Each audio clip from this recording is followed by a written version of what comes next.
Audio Jungle.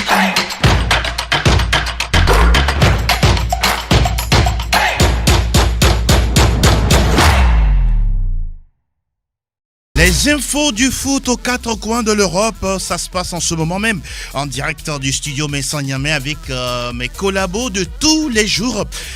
Guten Tag, Friends Nyama, comment vous allez? Morgan Angelo, tout va bien, on rend grâce et bonjour à tout le plateau. La santé y est? Ben on rend grâce, ça va. Ça va. Beaucoup de courage à vous. C'est l'essentiel. Merci beaucoup d'être là. Salut Sa Majesté Fifi Asogbavi, bienvenue. Bonjour Angelo, je salue le plateau. Je n'oublie pas ceux qui sont en train de me suivre actuellement. Vous vous portez bien aujourd'hui? Ça va. Ça va bien? En pleine forme. Beaucoup de courage à vous. Buenos dias, Seigneur Yetor. Buenos dias Angelo, hola et todos. J'espère que tout le monde se porte bien. Comme un certain Léo Messi. Voilà. Il a lâché le mot. On salue également Etienne Vitengue qui est des nôtres ce matin. Salut. Salut Angelo, salut à tout le monde. Comment portez-vous? Ça va. En pleine forme? Pas trop Pas en pleine vraiment. forme Parce que votre Real n'est pas en forme, c'est ça? Pas le Real, mais Marseille. Ah, Marseille. Ouais. Ouh là là là là là. Marseille corrigé à la maison. On va en parler tout à l'heure. Alors, au menu de votre mag, les huitièmes de finale de Ligue européenne des champions, le Barça, la Juve, le Real Madrid, puis le Bayern Munich, qui sont au front cette semaine. Retafe peut-il croire en une qualification déjà en quart de finale de la Ligue Europa? On en parle dans la première partie. La deuxième s'intéresse au majeur décryptage des rencontres. Chelsea, Arsenal sourit, Manchester United se rapproche de la C1 en Première Ligue. Une manita couplée à une reprise du pouvoir en Liga par le Barça. Le Real de son côté perd gros avant le Classico. En Bundesliga, le Bayern peut remercier Lewandowski. Haaland du côté de Dortmund, lui, est insatiable. Ça passe pour la Juve, la Lazio et la Roma, puis Cavani en Ligue 1. Puissance 200 avec le Paris Saint-Germain. Pendant ce temps, Marseille sombre au Vélodrome. On en parle justement dans le mag du foot européen. Alors, mise en nom de ce nouveau numéro, il s'appelle Théoa Javon. La réalisation vidéo est l'affaire d'Elom Adovon. Vous, auditeurs, vous nous recevez chez vous via le www.radiosportfmtg.com, puis également via la 91.9 FM. Merci de votre fidélité. Ah oui, en fin d'édition, vous pouvez nous rejoindre au travers des 92 03 60 31 et puis le 97 24 26 26 pour la libre antenne. Ça va chauffer, ça va discuter, justement, parce que la semaine nous réserve une belle campagne de Ligue européenne des champions. Je suis Angelo Folikwe, épisode 619 de Plateau Foot Europe. Lassen Sie uns gehen.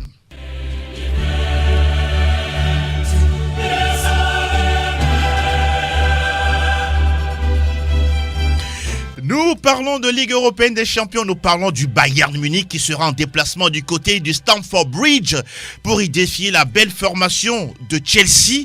Franck Nyama, ce match-là, pour vous, ça s'annonce comment? Oui, ça rappelle déjà la finale perdue par les Bavarois en 2012 au stade Loujniki avec Didier Drogba qui avait fait un match extraordinaire le jour-là, qui à lui seul a donné, on va dire, ce trophée au Blues. Donc lorsqu'on parle de ces huitièmes de finale, on a tendance à faire un retour sur ce match. On va dire tout simplement que sur le papier, le Bayern est favori avec 53% de victoire, oui. 24% de match nul et puis 23% pour Chelsea. Il n'y a pas photo sur le papier maintenant. Chelsea, avec ses jeunes joueurs, a l'ambition quand même de pouvoir continuer dans cette compétition. Ils ont su gagner en championnat face à Tottenham. Ça n'a pas été facile avec un Olivier Giroud peut-être retrouvé désormais. Et de l'autre côté, le Bayern aussi a souffert face à Paderborn, le dernier. Ça n'a pas été une victoire facile pour eux. Il fallait quand même remercier Robert Lewandowski qui a réussi un doublé. Donc c'est un match qui s'annonce, on va dire, un tout petit peu penché du côté des Bavarois. 55-45 pour moi. Fifi Asogbavi, certains observateurs voient cette équipe du Bayern aller plus loin dans la compétition cette saison. Aller plus loin, c'est possible parce qu'il y a quand même le talent et puis il y a l'expérience. Maintenant, face à Chelsea, moi je me dis, comme l'a dit tout à l'heure Franck, pour moi, le Bayern a quand même la faveur des pronostics parce que je joue en face à une équipe plus jeune et moins expérimentée, amoindrie aussi par l'absence de quelques bons joueurs. N'Golo Kanté. N'Golo Kanté, je ne sais pas s'il sera de retour, mais donc je me dis que ce sera compliqué pour Chelsea face au Bayern. Mais attention également parce que le Bayern aussi touche le chaud, le froid et sur certains matchs, quand on l'attend, on ne le voit pas. Donc pour le moment, on peut, comme je l'ai dit, on peut se dire qu'un léger avantage quand même pour le Bayern. Vous voulez vous mouiller sur cette rencontre, Roméo Yetor? Oui, je m'aligne derrière Franck et Fifi. Le Bayern, c'est plusieurs années d'expérience par rapport à Chelsea avec de jeunes joueurs. Mais quand on voit la prestation des Blues ce week-end en Premier League, ça augure peut-être une rencontre très intéressante pour les Blues parce qu'on sait que Chelsea a battu Tottenham en Premier League. Et si Tottenham a été battu par Leipzig, et Leipzig qui fait la misère au Bayern en Bundesliga, on peut s'imaginer des choses, mais n'oublions pas que nous sommes en Ligue des Champions. Et là, le niveau est plus élevé.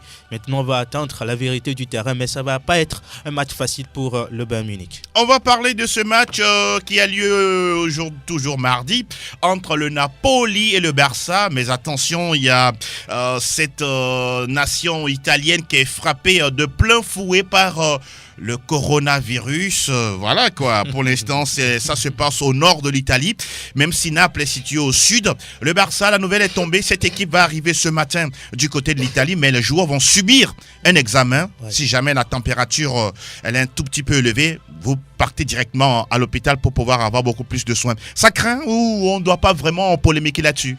Ça craint et ça remet en cause un petit peu la tenue de cette rencontre-là. C'est bien vrai que voilà, c'est une maladie qui demande beaucoup de précautions.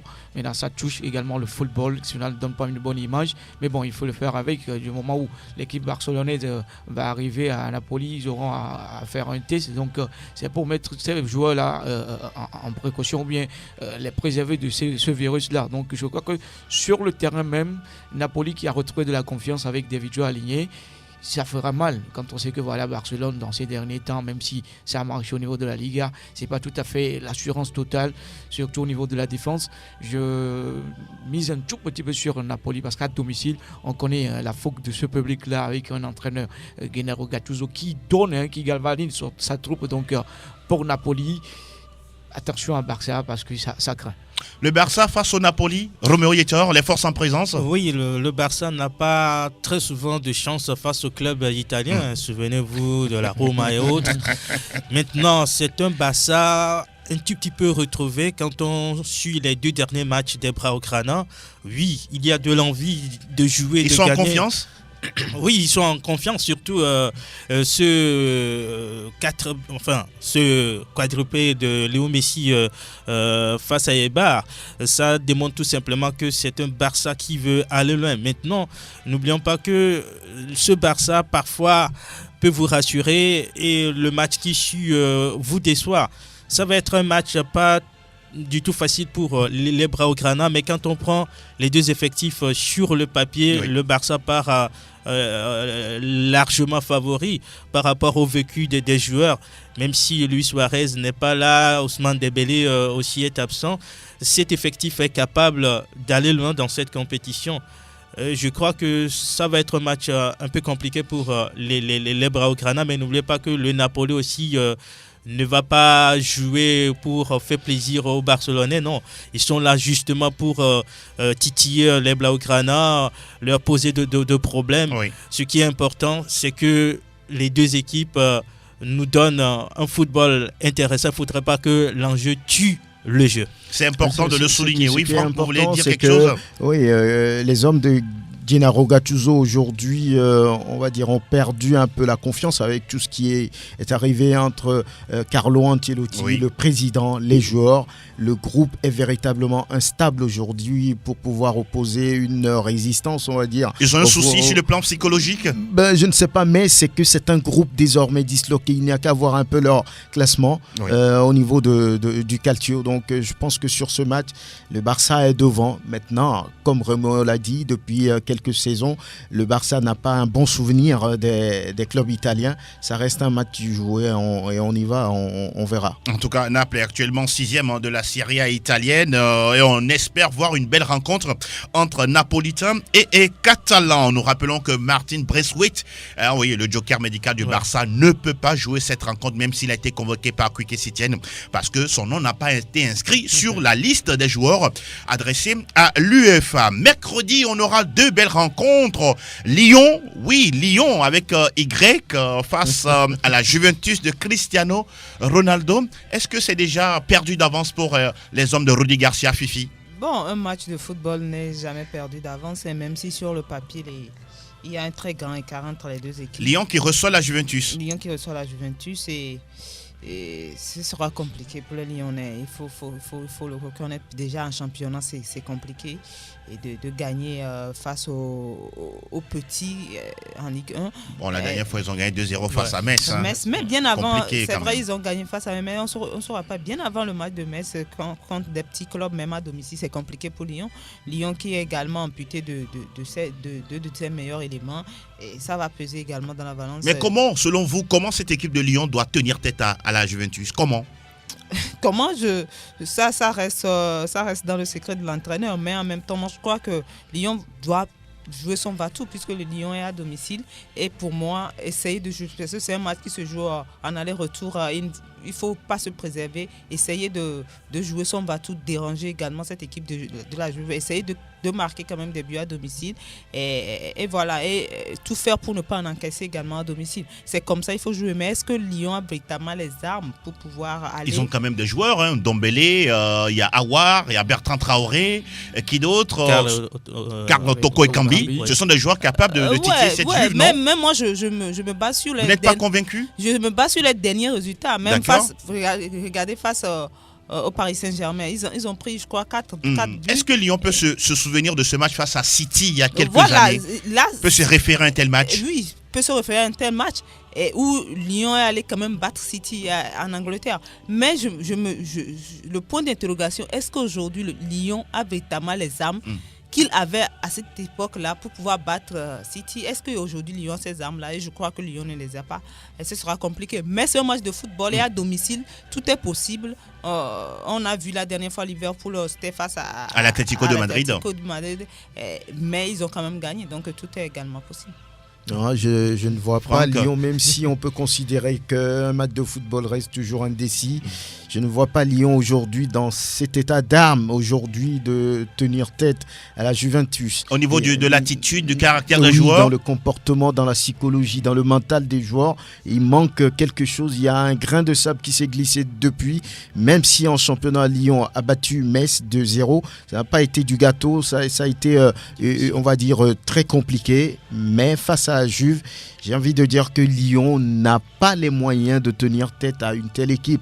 C'est vrai. Maintenant, lorsque vous voyez un peu les statistiques aussi, ce n'est pas à l'avantage des Lyonnais. C'est 3 défaites contre un match nul en Ligue des Champions, en Ligue Europa. Ce qui veut dire que la Juve est nettement devant et a les moyens de pouvoir battre cette équipe, même si aujourd'hui Jean-Michel Aulas fait les yeux doux à Blaise Matuidi. Ça ne va rien changer. On attend donc de voir tout ça. C'est parti pour certainement une victoire de la Juve. Victoire de la Juve écrasante ou bien, même si c'est 1-0, l'essentiel c'est d'avoir la gagne à l'aller. Nous sommes en football et quand on sait que voilà l'objectif premier de cette année ou bien de cette saison pour la Juve, c'est la Ligue des Champions où on a également adversaire facile pour les Bianconeri. Adversaire facile sur le papier, mais sur l'aire de jeu également, ça va être une autre chose parce que nous sommes en football. La grosse interrogation, est-ce que Lyon peut tenir sur le match aller et le match retour? Du moment où on n'a pas les joueurs sur qui on peut compter, qui sont aujourd'hui blessés, ou une défense qui n'est pas du tout en confiance, moi je me dis que pour cette rencontre, Juventus part favori, parce que dans tous les compartiments de jeu, il y a les joueurs au niveau de la Juve et au niveau de Lyon, on a un entraîneur qui aujourd'hui connaît véritablement la Ligue des Champions, mais est-ce qu'il a quand même les arguments nécessaires? Juve part favori parce que c'est d'abord l'objectif premier, où on a un Cristiano Ronaldo qui a envie de remporter cette Ligue des Champions pour pouvoir espérer, pourquoi pas, remporter le 6e Ballon d'Or. En tout cas, Monsieur Ligue des Champions, il est bien présent côté Juve. Roméo, vous réagissez, on parle de l'autre match. Justement, dans cette situation, je pense que c'est un match compliqué pour la Juve. Quand on sait que l'adversaire d'en face ne peut pas rivaliser à armes égales, là on se pose pas mal de questions. Quelle va être la réaction donc de cette équipe lyonnaise? Parce que c'est une équipe entre parenthèses faible. Et cette faiblesse peut être en même temps une force pour les Lyonnais, à moins que ces joueurs-là jouent avec beaucoup de caractère. Ils savent qu'ils ne peuvent pas rivaliser à armes égales avec la Juve. Oui. Et là, ils vont jouer regroupés, ils vont jouer très solidaires. Et s'ils arrivent à réaliser cela, je pense que la Juve aura d'énormes problèmes. En tout cas, reconnaissons par endroit que cette Juve n'est pas aussi souveraine dans son championnat. La preuve, la dernière fois, elle a gagné 2-1 face à Spal Ferrara. Ouais. On va en parler tout à l'heure lorsqu'on sera du côté de la Serie A italienne. Alors, on termine ces huitièmes de finale aller, la suite et fin de cette compétition. Cette semaine, c'est le Real Madrid qui reçoit Manchester City. Alors, Franck Dougnama, dans ce match-là, que voyez-vous? Le Real favori face à City? Le Real a mal préparé ce match-là en championnat. Défaite surprise quand même face à l'Levante, 0-1. Les hommes de Zinedine Zidane qui n'ont pas su, on va dire, capitaliser, concrétiser toute leur domination au cours de ce match, se sont fait très mal. Et j'ai envie de dire que dans la tête, il y a quelque chose qui va pouvoir peut-être bouger dans le mauvais sens. D'aucuns déjà continuent à critiquer Zinedine Zidane par rapport à sa façon ou bien à son dévolu sur Karim Benzema, ou bien ce sont les joueurs par moments qui ont manqué de caractère sur la pelouse de Levante? Aujourd'hui, lorsqu'on voit un peu le retour, le nouveau retour, on va dire, de Zinedine Zidane jusqu'à maintenant, il a réussi quand même à redresser un peu la barre. Sur ce plan, moi j'ai envie de dire qu'on ne peut pas le critiquer. C'est vrai qu'il y a des matchs qu'on peut gagner, il y en a d'autres qu'on peut perdre. Il faut que cela arrive. Donc aujourd'hui, je ne sais pas ce qu'il faut dire. Le Real doit forcément se régler. Ce n'est pas le grand Real qu'on a connu il y a quelques saisons. Donc c'est un tout. Il y a le staff, il y a les joueurs qui doivent pouvoir trouver le bon milieu pour rassurer leurs supporters. Maintenant, par rapport à ce match-là, je crois que ça va être un beau match.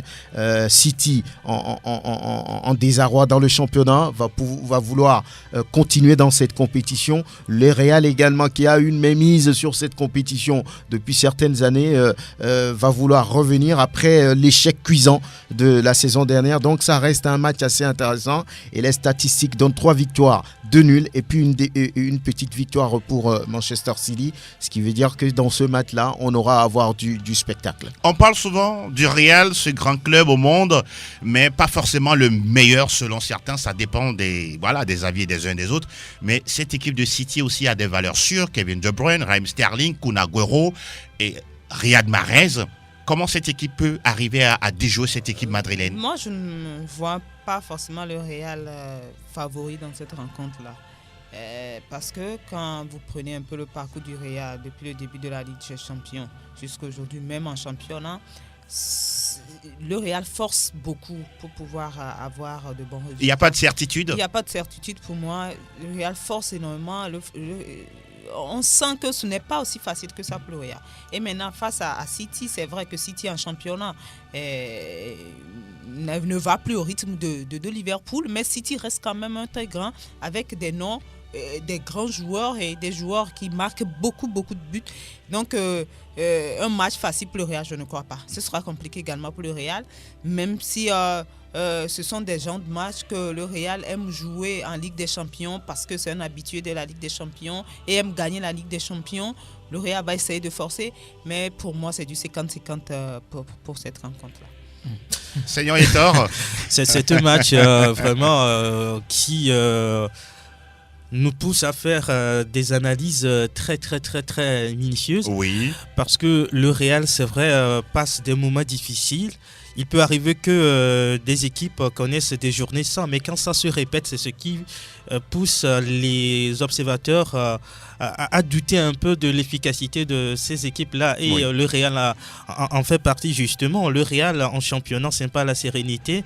Et ces 2 rencontres avant d'affronter City montrent à suffisance que ce Real a de sérieux problèmes, et surtout avec la blessure d'Eden Hazard qui met le joueur à out, peut-être 2 à 3 mois. C'est un sérieux handicap pour le Real Madrid. Maintenant, Karim Benzema, entre-temps, était en confiance, mais face au but, maintenant, il se loupe. La preuve, lors de la dernière journée en Liga, il a raté des occasions qu'il ne fallait pas. Quand on prend City aujourd'hui, l'époque où City est en apprentissage en Ligue des Champions, l'époque l'est révolue. Maintenant, City doit confirmer, et la confirmation doit passer par le Real Madrid. On sait que sur le banc des Citizens, c'est Pep Guardiola. Celui-là connaît mieux la Ligue des Champions, même s'il ne l'a pas gagné avec City, contrairement à Zinedine Zidane qui l'a fait à 3 reprises avec le Real Madrid, mais ce n'est plus la même formation madrilène. Ça va être un peu du 50-50 maintenant. Le reste du travail dépendra des défenses parce que les deux attaques, ça bouge beaucoup. On va parler de la Ligue Europa, on va remonter le générique Plateau Foot Europe et nous parlons du match Ajax-Retafe. Alors, nous parlons de ce match retour de Retafe. Retafe battu hier en championnat face à la formation de Séville. Est-ce que quand c'est comme ça, même si on a gagné 2-0 à l'aller, qu'est-ce que vous voyez au match retour? Au match retour, ils vont mettre le paquet parce que personne n'attendait Retafe à ce niveau de la compétition. Retafe n'a rien à perdre sur la Ligue Europa. Même si on a un adversaire à l'Stade d'Ajax qui peut faire la différence à tout moment, même si... Retafe peut aller gagner en Hollande? Pourquoi pas? Pourquoi pas? Je l'ai dit tantôt que Retafe n'a rien à perdre. C'est plutôt Ajax qui doit se rattraper après être éliminé en Ligue des Champions où on n'attendait pas du tout cette surprise-là. Donc aujourd'hui, avec Retafe, même si je reviens encore une fois au niveau du championnat où on a perdu 2 points et on s'est regardé. Mais ça fait mal au moral quand même quand on perd comme ça. Mal, mais à domicile qui plus est. C'est une autre compétition où on doit jouer sa carte pour espérer pourquoi pas jouer la Ligue des Champions. Bon, on a les joueurs ils ont cette envie-là. Oui. La différence est faite au niveau du match aller. Pourquoi pas répéter cela au match retour? On attend de voir si cette équipe, Fifi veut réagir rapidement. Mais comme tu le disais, quand on a un match important à jouer et puis on perd 3-0. Ça donne un coup au moral là, quelque part. Ça donne un coup au moral. Il y a des doutes qui s'installent. Le Paris Saint-Germain en sait quelque chose face à Amiens dernièrement. En sait quelque chose. Même dans le passé du Paris Saint-Germain. Donc, j'espère qu'il y aura un travail qui va se faire sur ce point-là pour permettre aux joueurs d'être mentalement prêts. S'ils sont mentalement prêts, moi je crois qu'ils peuvent créer l'espoir parce que cette équipe d'Ajax aujourd'hui ne fait plus peur comme la saison dernière. Et puis c'est une équipe d'Ajax en Coupe d'Europe qui a du mal à enchaîner à domicile. Et voilà, donc c'est sur le mental qu'il faut maintenant agir au niveau de Getafe. Voilà qui est dit. Getafe a déjà la tête à ce match retour. Moi j'ai envie de dire parce que là, se faire balader comme ça par le Football Club Séville 3-0. Ça n'a pas été facile. C'est quand même pas bien pour le match retour. Maintenant, c'est des joueurs qui savent ce qu'ils veulent. Dienda Konam a parlé la dernière fois d'un travail tactique à faire sur les 2 matchs. J'espère bien que le capitaine des Éperviers et les siens vont pouvoir réussir ça. En tout cas, on suivra ce déplacement de Retafe en Hollande face à l'Ajax. D'autres matchs avec quelques clubs qui ont peut-être déjà pris une option sur les 8e de finale de Sporting Portugal qui a gagné 3-1 face à Başakşehir. La formation de l'Inter Milan qui va recevoir Ludogorets et le match pourrait se jouer à huis clos en Italie. Il faut également suivre la sortie de l'Espagnol Barcelone sur la pelouse de Wolverhampton, même si les Anglais se sont imposés 4-0 à l'aller. Et puis, autre match, la formation d'Arsenal, qui va recevoir l'Olympiakos, le Pirée, même si on a gagné petitement 1-0 à l'aller. Et puis, pourquoi pas parler également de cette formation de Wolfsburg qui se déplace du côté de Malmö. On suivra tous ces matchs jeudi pour le compte des 16e de finale retour de la Ligue Europa. Fini pour les coupes européennes. Cette fois-ci, nous ouvrons la page des majeurs avec...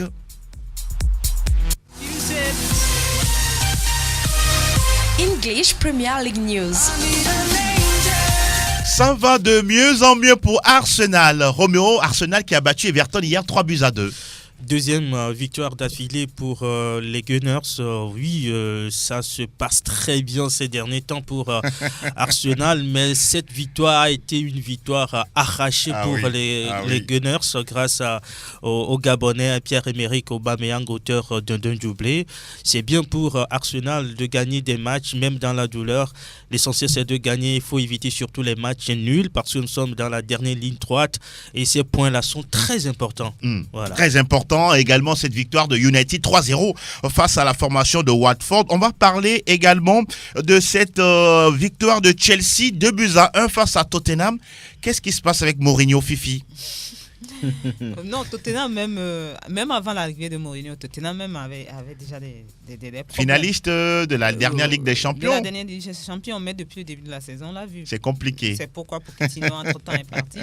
Et donc, ce n'est pas une affaire de Mourinho. Oui. Certes, il est l'entraîneur et quand les résultats ne sont pas bons, c'est compliqué. Quelqu'un disait la dernière fois, Mourinho, c'est la première fois qu'il arrive en plein milieu de saison pour prendre une équipe. Et il va peut-être se dire qu'il n'a pas vu le temps. C'est Franck qui l'a dit. Voilà. Donc, il va peut-être se dire qu'il n'a pas eu le temps de faire son équipe. Oui. Est-ce une raison valable?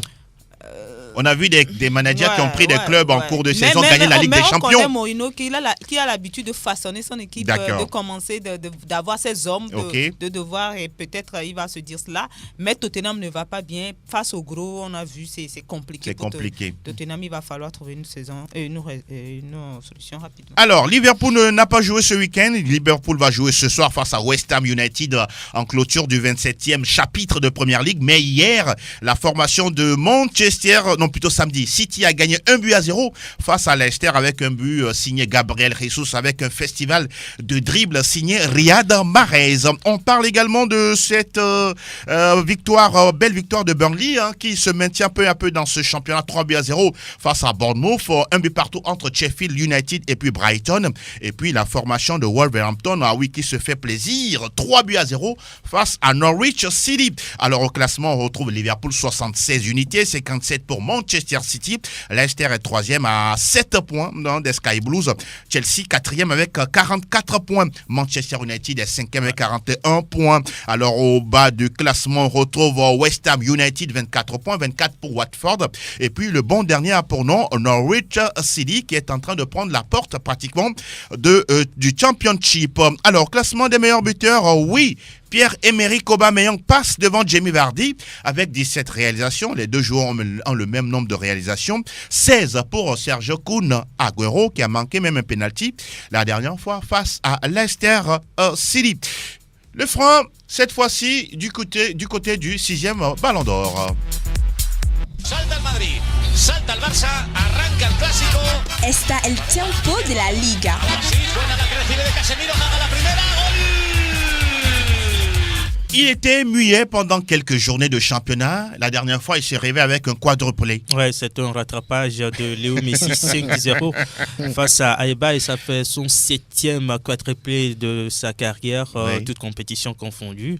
Le génie argentin a encore fait montre de sa classe, de son talent. Exact. Et quand ça arrive à la veille des rencontres, ça met l'Argentin en confiance. Oui. Et je ne sais pas entre lui et Cristiano si cette rivalité continue parce qu'en Serie A, on a vu le match fou que Cristiano a fait face à il continue à se motiver même je pense de loin à distance parce que ça fait longtemps qu'on n'a plus vu Léo Messi épanoui sur la pelouse comme on l'a vu l'autre fois face à Eibar. Ça fait 5-0 donc pour le Barça. Toujours samedi, la Real Sociedad a battu Valence 3-0.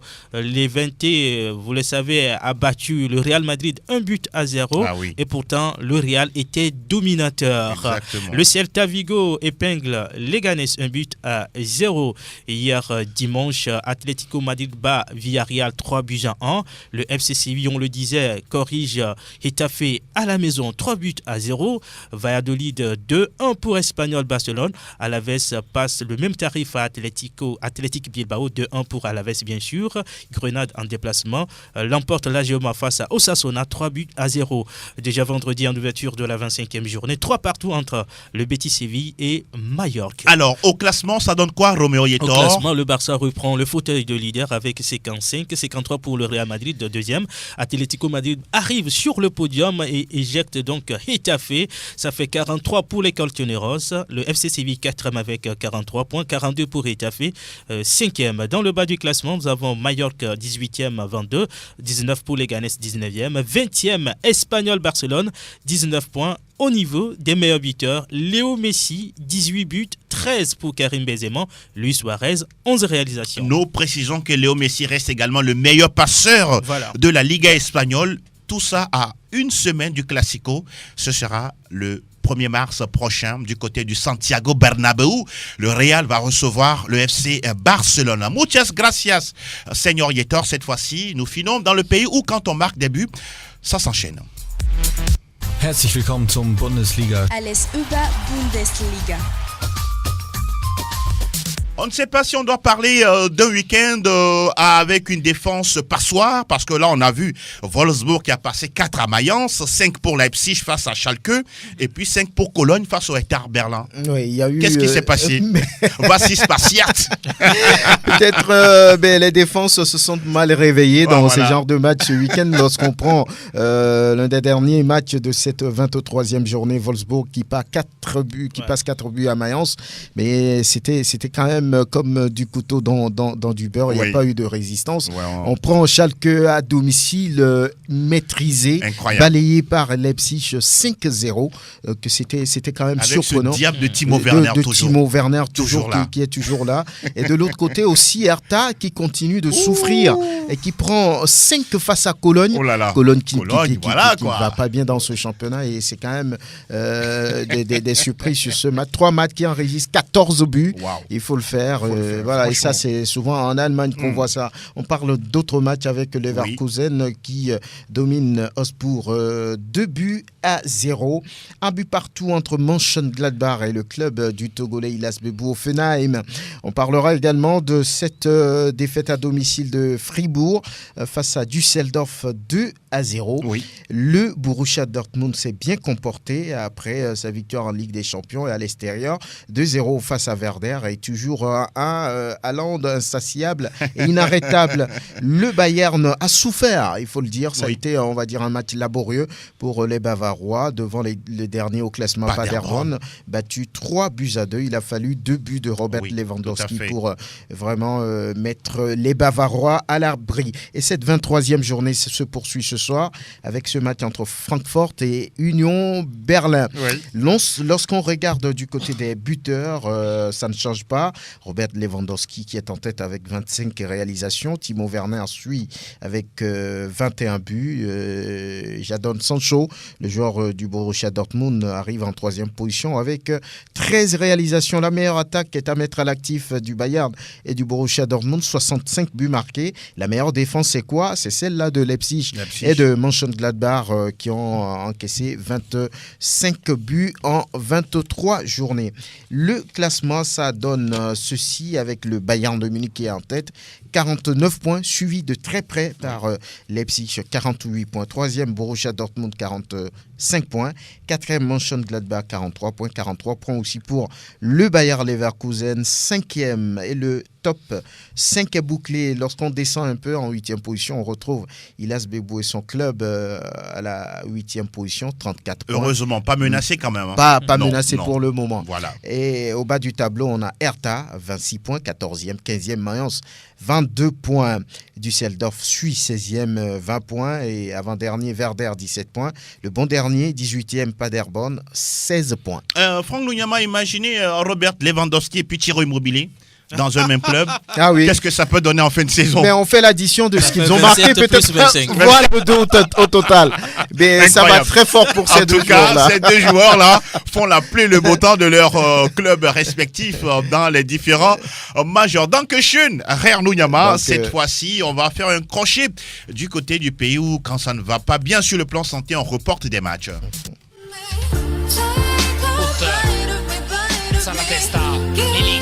Tutto calcio Italia.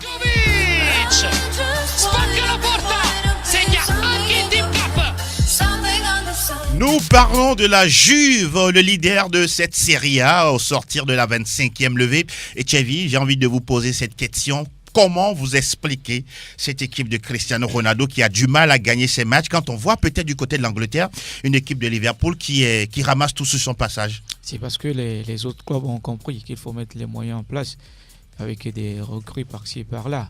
Et aujourd'hui, on voit en même temps que ces clubs-là mettent en difficulté Juventus de par son jeu sur l'aire de jeu également, par rapport à la tactique mise en jeu par l'entraîneur. Moi, je me dis que dans cette équipe, c'est plus Cristiano Ronaldo qui perd. parce que les autres joueurs ne l'accompagnent pas véritablement dans ses efforts. Ils le font à dessein? Je ne sais pas trop, mais... Ou bien ils n'ont pas le niveau de Cristiano? Je ne dirais pas ça.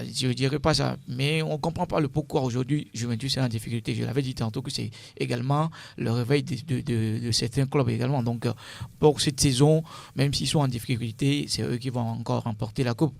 Bon, ils ont... La coupe ou le championnat? Le championnat plutôt. Ah, vous voyez déjà. Oui, alors nous parlons, il n'y a qu'un seul point entre la Juve et la Lazio Rome. Et ça va continuer comme ça. Ah, d'accord. La Juve sera toujours champion. Vous l'avez vu dans une boule de cristal? Pas dans quoi que ce soit, mais on voit en même temps où, du moment où on doit profiter au niveau de certains clubs, on perd. Et la Juve qui perd également se rattrape. Et ces équipes également perdent également. Donc je crois que pour cette saison, même si on a misé sur Inter pour aller un petit peu titiller Juventus, aujourd'hui on voit que voilà, ce Inter aussi a beaucoup de problèmes par rapport au match. Tantôt on gagne, tantôt on perd. Donc pour moi, la Juventus va encore remporter la Série A. Alors, on a quand même un trio formidable du côté de la Juve, Dybala, Gonzalo Higuaín et puis Cristiano. Mais dans le jeu, c'est vraiment difficile, c'est tellement poussif. Comment vous l'expliquez, Roméo? Là, c'est un peu compliqué, mais bien avant l'arrivée de Cristiano Ronaldo, la Juve peine à finir championne. Je pense que c'est un problème lié peut-être à l'animation du côté de la vieille dame, parce qu'on ne peut pas avoir ces trois joueurs et on souffre surtout en attaque. Oui, Cristiano Ronaldo, à l'époque où il était encore jeune, arrivait à apporter ce travail défensif là, à soutenir le milieu de terrain, même revenir à la défense pour porter son assistance justement lorsque l'équipe est en difficulté. Mais aujourd'hui, il ne peut plus jouer comme il le faisait. Et là, il faut adapter le jeu par rapport aux joueurs qu'on a. Je crois que ça va arriver, mais ça va prendre un peu de temps. Parce qu'on sait que en Serie A, le beau jeu n'est pas mis en avant. L'essentiel, c'est de gagner les matchs. La vieille dame souffre dans des rencontres et c'est normal parce que cette équipe, pendant longtemps, trône au niveau de la Serie A. Et quand on rencontre... ça fait déjà 8 titres consécutifs. Voilà, quand on rencontre des clubs moins huppés, ces clubs-là aussi se préparent pour... Ils ont faim. Donc, ça doit être comme ça. Et je crois que c'est normal. C'est normal. C'est maintenant à la Juventus de Turin de trouver d'autres formules pour essayer de déjouer les autres clubs. En tout cas, on suivra de très très près la progression ou l'avancée de cette Juve-là, soit avec une canne ou pas, la vieille dame avec cette équipe de Cristiano Ronaldo et de Mauricio Sarri, l'entraîneur. On va rappeler quelques rencontres, résultats. La Lazio Rome qui s'est imposée 3-2 face au Genoa, 1 but partout entre la Fiorentina et le Milan AC, 1 but partout également entre Bologne et l'Udinese. Nous rappelons que 3 matchs ont été reportés du côté de la Serie A, l'Inter Milan Sampdoria de Gênes, Hellas Vérone Cagliari, et puis la rencontre Atalanta Bergame Sassuolo. On rappelle qu'au classement, on a la Juve qui est à 60 points, 59 pour la Lazio, l'Inter est à 54 avec un match en moins. Nous parlons également de l'Atalanta qui est 4e, 45 points, 42 pour l'AS Roma 5e, 6e, le Napoli 36 points. Au bas du classement, on retrouve le Genoa 22 points, 18e, 19e Brescia 16 points et puis 15 pour Spal Ferrara. Bon, dernier Ciro Immobilier est le meilleur buteur de la Serie A avec 27 réalisations, 21 pour Cristiano Ronaldo et 17 pour Romelu Lukaku. Monaco le champion, et quel spectacle pour une dernière victoire. 100% Ligue 1, Conforama. Lacazette réussit le sien, 28e but de la saison sous les couleurs de Lyon avant de quitter le club. Alors, qu'est-ce qui s'est passé avec l'Olympique de Marseille qui trébuche à la maison, qui plus est, 3-1 c'est plutôt une face à Nantes. surprise, Incroyable. Parce que quand on voit la série de victoires ou de matchs sans défaite. Il restait quoi sur 13 matchs sans défaite en championnat. En championnat, et puis il sortait d'un très bon match face à Lille, 2-1 en déplacement. On ne pouvait pas s'attendre à voir la fatigue. Marseille. Tous les clubs pratiquement le même rythme. On pourrait dire Marseille même n'a pas joué en semaine avant ce match-là. Oui, tout à fait. Et c'est la même chose pour Nantes. Mais maintenant, peut-être si on veut parler de la fatigue, c'est suffisance. Le fait d'utiliser les mêmes joueurs tout le temps. D'accord. Suffisant, je ne crois pas. Et je ne crois pas, ils sont peut-être tombés sur une très bonne équipe. Un beau but quand même de Morgan Sanson. Hein. Oui, pour l'égalisation. Oui. Mais derrière, on a vu une erreur de Mandanda. Et puis voilà, un but contre son camp en toute fin de partie. Mais la série devait s'arrêter à un moment donné. À un moment donné. Et ça s'est arrêté. Beaucoup auraient mieux que ça s'arrête face au Paris Saint-Germain dans le Classico. Non, bon, bon, je sais pas, est-ce que c'est un problème depuis un moment, il n'y a plus match entre les deux. Donc, est-ce qu'il va falloir s'attendre à cela? Mais maintenant, Marseille n'est pas inquiété par rapport à sa deuxième place, même si les poursuivants ont gagné. Marseille n'est pas inquiété, mais c'est inquiétant quand même de voir Marseille encaisser 3 buts au Vélodrome. On va parler de Rennes qui reste sur le podium. Hein.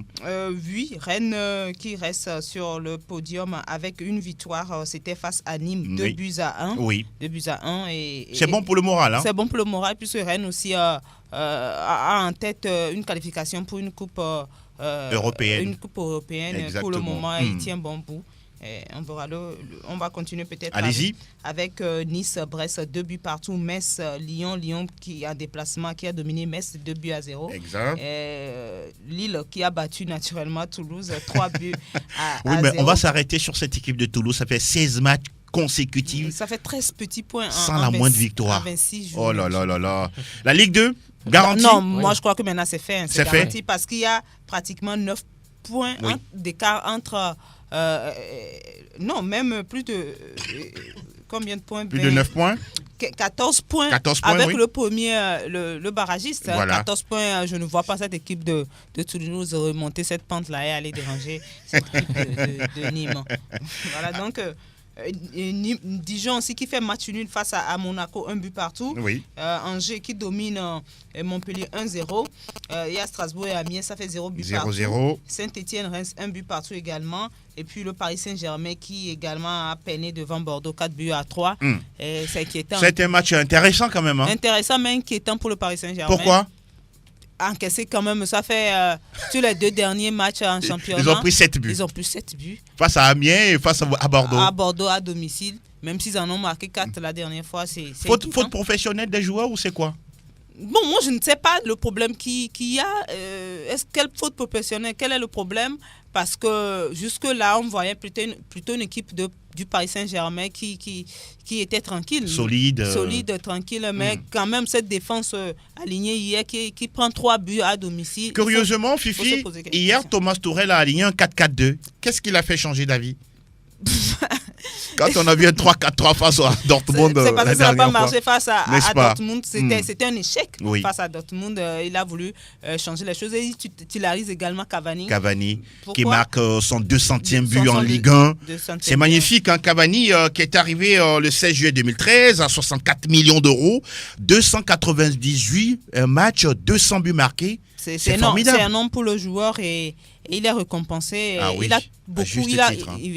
a beaucoup donné à cette équipe du Paris Saint-Germain. Il fera partie à coup sûr, même s'il part des grands. Il reste dans l'histoire. Hein. Il reste dans l'histoire du Paris Saint-Germain. En tout cas, devant Zlatan Ibrahimovic, 156 réalisations, et Pedro Miguel Paoletta, le Portugais, avec 109 buts. Et on va aller rapidement. Avant de vous retrouver, on va rapidement parler du carton rouge de Neymar. Ce joueur, qu'est-ce qui lui arrive ces derniers temps? Mais c'est ce qu'on se demande. C'est vraiment les journalistes français ont parlé de quoi. Je crois que le joueur n'est pas équilibré ces derniers temps dans sa tête. Il a beaucoup de choses qui lui traversent le crâne. Donc je ne sais pas trop. Oui. Mais ce qui est sûr, ce n'est pas un bon Neymar qu'on voit sur les dernières prestations, sur les dernières sorties avec le Paris Saint-Germain. Je ne sais pas si tout ça là résonne départ. Bon, on attend de voir. Ouais. Fifi, on termine avec vous? On termine avec le classement. Le Paris Saint-Germain qui reste premier au classement avec 65 points, suivi de Marseille 52 points. Et Rennes est troisième avec 44 points. À la cinquième place, surtout Lille 43 points. Et à la quatrième place, plutôt Lille 43 points. Et cinquième Monaco 39 points en bas du classement, la 18e place, on retrouve Nîmes 27 points, suivi de Amiens 22 points, Toulouse bon dernier avec 13 points. Au tableau des meilleurs buteurs, à la première place, Mbappé 16 buts en 19 matchs. Ah, d'accord. Ben Yedder 16 buts également en 24 matchs. troisième position, Moussa Dembélé, 14 buts en 25 matchs. Neymar, quatrième, 13 buts en 25 matchs. Et puis Osimhen, le Nigérian, 13 buts en 25 matchs, est cinquième. En tout cas, Osimhen qui fait la joie de cette équipe de Lille. Va-t-il rester? On ne sait jamais. Parce que quand ça marque comme ça, très souvent, les grands clubs n'hésitent pas à frapper à la porte à coups de millions d'euros. C'était le cas d'un certain Joao Félix lorsqu'il a été acheté à 126 millions d'euros vers l'Atlético de Madrid. On suivra tout ça de très très près. Alors, c'est le moment justement pour vous, chers auditeurs, de nous rejoindre dans l'émission. Vous faites l'émission avec nous, avec les numéros que vous connaissez par cœur, 92 03 60 31, 97 24 26 26. Il y a déjà un qui se signale. Bonjour. Oui, bonjour, grand frère. Comment vous portez-vous? Je me porte à merveille, et vous? Gérardson, oui, ça va. Ah, ok, ça va aller. D'accord, merci. Pour moi, je vais revenir un peu en arrière pour la semaine passée. Non, on parle de l'actualité. Allons sur l'actualité, s'il vous plaît. Je parle de la Ligue des Champions. Parlons de l'actualité, s'il vous plaît. Ah, ok, je vais parler de Liverpool et puis Atletico. Ça, c'est la semaine dernière. Nous parlons de l'actualité. S'il vous plaît, s'il vous plaît. Ok, je vais faire marche arrière, soit disant que Montréal, aujourd'hui, ils sont un peu convaincants dans le jeu, mais ils n'arrivent pas à débloquer la situation. En attaque, rien ne va. Ok. Je ne sais pas ce qu'ils ont fait jusqu'à ce qu'on a réussi à encaisser un but la fois dernière. Bon, ça ne m'a pas surpris.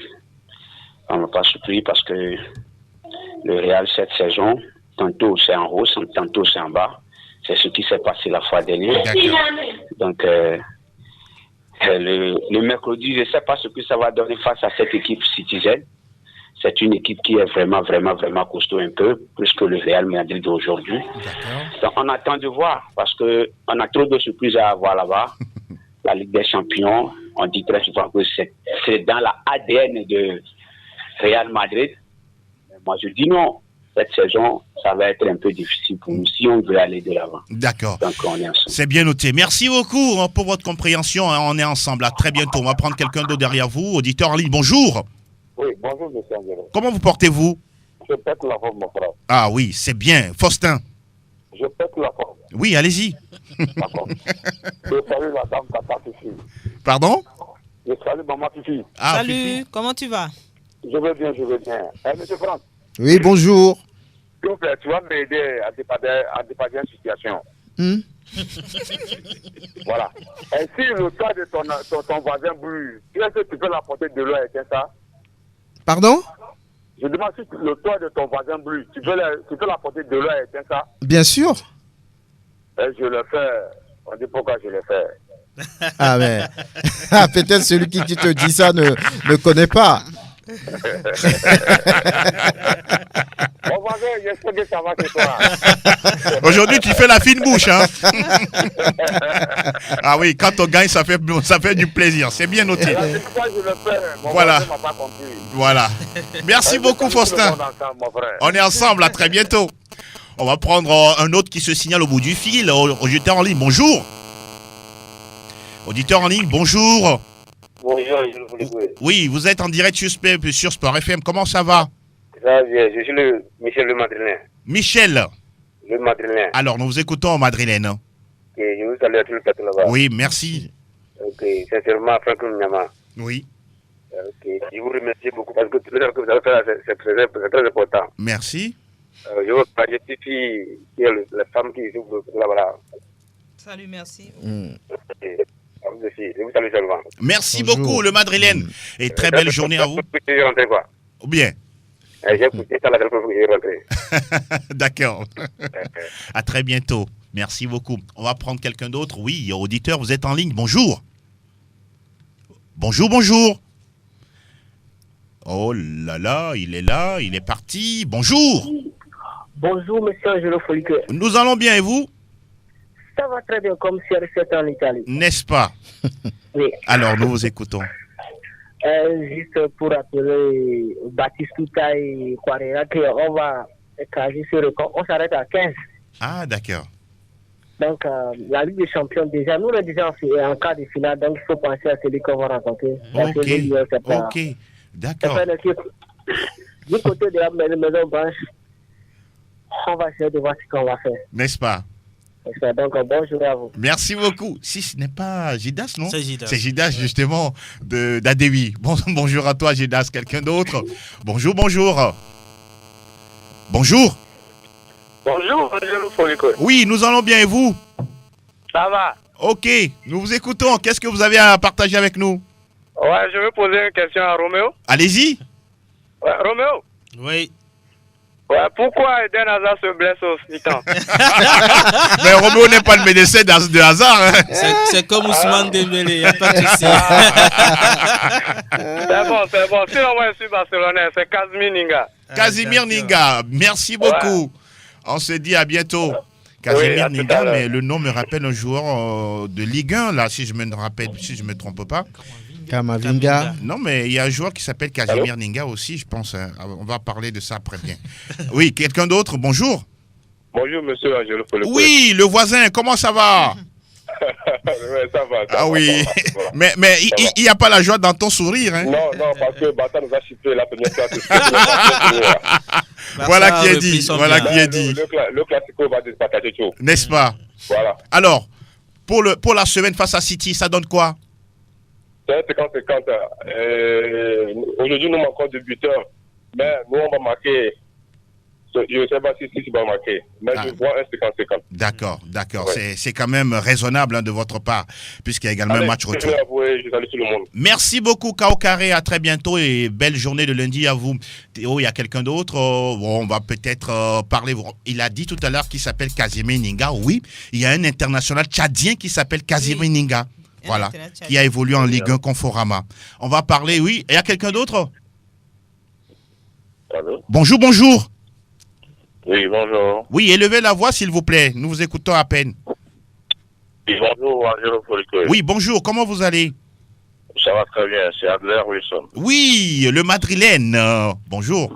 Oui, c'est juste pour vous saluer tous sur le plateau. Merci beaucoup. Et de vous encourager pour l'effort que vous continuez de faire. Merci infiniment. Le match face à City, ça donne quoi? Oh, c'est un match très alléchant et ça va donner ce que ça va donner. Hein. C'est-à-dire je sais que d'aucuns nous considèrent déjà comme perdants, mais on peut isoler n'arrête pas le combat. N'est-ce pas? Ce n'est pas que samedi, ça s'est terminé comme ça qu'il fallait considérer le Real perdant en même temps. Oui. La Champions League, c'est notre copine. Et nous allons faire beaucoup de choses. Intéressant. Merci beaucoup, Adjé. À très bientôt. À très bientôt, mon frère. Merci infiniment de nous avoir rejoints dans l'émission. On va prendre le tout dernier auditeur. Bonjour. Oui, bonjour Angelo Folico. Bonjour à tout le plateau. Oui, le prophète. Quand ça va bien, on vous entend. Non, mais attends. Est-ce que j'ai besoin que ça aille mieux avant qu'on m'entende? Alors, je réalise toujours. Nous vous écoutons, Joël. Bienvenue. Alors, oui, merci beaucoup. Bonjour à tout le monde. Et bonjour. Juste comme je le disais à Fifi la dernière fois, c'est très difficile, mais avec Watson, ça passera. Voilà, ça ah oui, 3-0. Hein. Belle victoire. C'est une belle victoire. Oui. Surtout la troisième. Le beau but de Greenwood et puis celui de Martial. Bien sûr. Ouais. Félicitations à vous. Voilà. Merci beaucoup. Je profite de vous dire bonne semaine à tous les auditeurs et à tous qui sont sur le plateau. Merci infiniment, Joël Aïe. À très bientôt et belle journée. Allez, à très bientôt. Merci infiniment. Et donc, ça se referme comme ça, les portes de ce... Casimir Ninga, il évolue à Angers, attaquant. Actuellement, mais il est passé également par Montpellier, tout comme au Stade Malherbe de Caen. Voilà, okay. C'est un international tchadien. Mais celui-ci, je ne sais pas si c'est lui qui est revenu ici. Bon, anyway, c'est le dernier. On a fini pour les appels. On va remercier Roméo, Etchevi Tengue, Fifi Asogbavi et puis Franck Dounyama. Merci à vous pour la disponibilité. Merci. Sincère merci à vous. Merci également aux fidèles auditeurs de cette radio et puis de cette émission. Merci infiniment également à Elom Adovon qui a réalisé la vidéo de cette émission à retrouver sur radiosportfmtg.com. Théo Ajavon, merci beaucoup. On se donne rendez-vous vendredi, toujours avec la même équipe, le même sourire et puis la même passion pour le travail. Passez une belle semaine en compagnie des programmes de Sport FM, la radio qui mouille le maillot. Ciao, ciao.